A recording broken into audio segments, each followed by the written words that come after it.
मैं पिछले 3 महीनों से लगातार अपनी पत्नी को समझा रहा था। उसका गांव के ही किसी लड़के के साथ अफेयर चल रहा था और मैंने उनको कई बार बाजार में रंगे हाथ पकड़ा। लेकिन जब भी मैं सच्चाई जानने की कोशिश करता, मेरी पत्नी वापस मेरे साथ झगड़ना शुरू कर देती थी। इससे मेरे परिवार की बदनामी हो रही थी। समाज में लोग हमारे ऊपर थू थू कर रहे थे, लेकिन मेरी पत्नी अपने चाल चलन से बाज नहीं आ रही थी। लेकिन शनिवार के दिन जब मैं अपनी पत्नी को समझा रहा था, उससे सच्चाई जानने की कोशिश कर रहा था कि वो लड़का कौन है जिससे तू मिलती है, ये काम अच्छे नहीं है, इन कामों को छोड़ दे। लेकिन वापस मेरी पत्नी मेरे साथ झगड़ना शुरू कर दिया और मेरे साथ अच्छी बुरी बातें करने लगी। फिर मुझे गुस्सा आया और गुस्से में मैंने अपनी पत्नी को गोली मार दी। साथ ही अपने 3 बच्चों को भी मैंने गोली मार दी। अपने बच्चों को इसलिए मारा क्योंकि जब अपनी पत्नी की हत्या करने के बाद मैं जेल चला जाता तो मेरे बच्चे अनाथ हो जाते, उनकी परवरिश कौन करता, इसलिए मैंने उनको भी मार दिया। दोस्तों, ये कबूलनामा है भाजपा नेता योगेश रोहिला का, जिसने शनिवार को अपनी ही फैमिली के 4 लोगों की बड़ी बेरहमी के साथ हत्या कर दी, जिसमें उसकी पत्नी और 3 छोटे छोटे मासूम से बच्चे थे। ये क्राइम स्टोरी, ये सच्ची घटना है सहारनपुर के गंगो कस्बा के सांगा खेड़ा गांव की, जिसमें भाजपा नेता योगेश रोहिला ने अपने ही परिवार के 4 लोगों को मौत के घाट उतार दिया। और वजह रही कि उसे अपनी पत्नी के चरित्र पे शक था कि उसकी पत्नी का गांव के ही किसी लड़के के साथ अवैध संबंध है और वो अपने इस अवैध संबंधों से बाज नहीं आ रही है। कई बार उसको समझाया लेकिन वो नहीं मानी। आखिर मैं क्या करता। जब शनिवार के दिन मैंने उसको समझाया कि ये काम छोड़ दे, काम अच्छे नहीं है, हम सम्मानित व्यक्ति हैं, समाज में हमारी बदनामी हो रही है, लेकिन उसने मेरे साथ वापस झगड़ना शुरू कर दिया, मुझे गाली गलौज करने लगी। तो फिर मैंने गुस्से में आकर उसकी हत्या कर दी। यह कबूलनामा है योगेश रोहिला का। अब योगेश रोहिला जेल में है, लेकिन चारों व्यक्ति की मौत हो चुकी है। उसकी 31 साल की पत्नी नेहा और उसके 11 साल, 2 साल और 6 साल के बच्चों की। लेकिन गांव वाले ने जो इसके पीछे की वजह बताई, गांव वालों का कहना है कि उसकी पत्नी कैरेक्टर ही नहीं थी, उसकी पत्नी अच्छी थी, यही नालायक था। योगेश रोहिला एक क्रिमिनल प्रवृत्ति का व्यक्ति था। उसके ऊपर पहले से भी आपराधिक मुकदमे दर्ज है और 2007 में गांव वालों ने जो खुलासा किया कि 2007 में उसके माता पिता, उसकी 3 बहनों की जहर देकर हत्या कर दी गई थी, उसमें योगेश रोहिला का भी नाम आया था। साथ ही साथ 30 लोग और उसमें शामिल थे।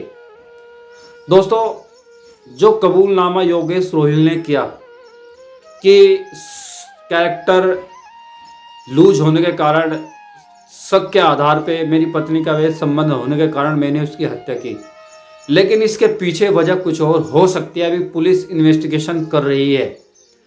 गाँव वालों ने बताया कि 2007 में उसके माता पिता और बहनों की जहर देकर हत्या कर दी गई थी, जिसमें योगेश के ऊपर ही मुकदमा दर्ज किया गया था।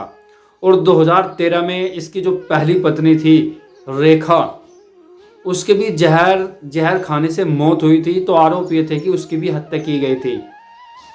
तो क्या इस क्राइम स्टोरी के पीछे वजह कुछ और है? क्या योगेश रोहिला का किसी और लेडी के साथ अवैध संबंध है, अफेयर है, जिसके कारण उसे अपने परिवार की हत्या करनी पड़ी? पुलिस इन बिंदुओं पर जांच कर रही है। लेकिन अभी मेरठ कांड की आग ठंडी नहीं हुई थी, जिसे साहिल शुक्ला और मुस्कान ने अपने पति की बेरहमी से हत्या करके उसे ड्रम में सीमेंट में डालकर क्या है भर दिया था, ड्रम के अंदर टुकड़े करके। वो केस उत्तर प्रदेश में बड़ा चर्चित केस रहा, बड़ा हाईलाइटेड केस रहा। अब उसको बीते हुए कुछ ही दिन हुए थे कि अब सहारनपुर के गंगों में सांगा खेड़ा गांव में इस घटना चक्र को अंजाम दिया गया। जो भी इसके बारे में सुन रहा है, बड़ा ही झकोर देने वाली ये घटना है, जो मतलब एक समाज के लिए उत्तर प्रदेश, जहां हम राम राज्य की बात करते हैं, और वहां आए दिन दाड़े ऐसे मर्डर किए जा रहे हैं जिसको सोचकर आपकी भी रूह कांप जाएगी। पहले बच्चों को गोली मारी, पत्नी के सिर में गोली मारी, फिर 2 बच्चों को गोली मारी, और जब बाद में उसका चचेरा भाई पड़ोस में रह रहा था, जब उसको गोली की आवाज़ सुनकर वो उनको बचाने आया, तो योगेश रोहिला ने उनके ऊपर भी क्या बंदूक, अपना पिस्टल तान दिया।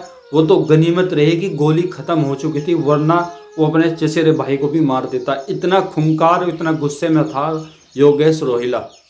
क्या सच में उसकी पत्नी नेहा का अवैध संबंध था जिसके कारण उसने अपनी पत्नी की हत्या की, या इसके पीछे कुछ और वजह है? इसका खुलासा होगा जब पुलिस इन्वेस्टिगेशन कर रही है, और पुलिस क्या है इसका खुलासा करेगी।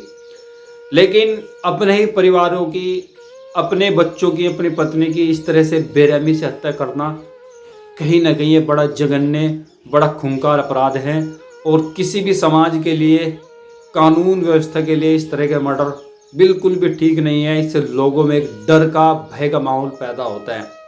उत्तर प्रदेश सरकार को चाहिए कि जिस तरह से उत्तर प्रदेश में खास तौर पर आए दिन मर्डर हो रहा है, आए दिन हत्याएं हो रही है, तो पुलिस को, सरकार को अब कड़े फैसले लेने की ज़रूरत है। सरकार को कड़े कानून बनाने की ज़रूरत है, खास तौर पर जब हत्या का मामला चलता है।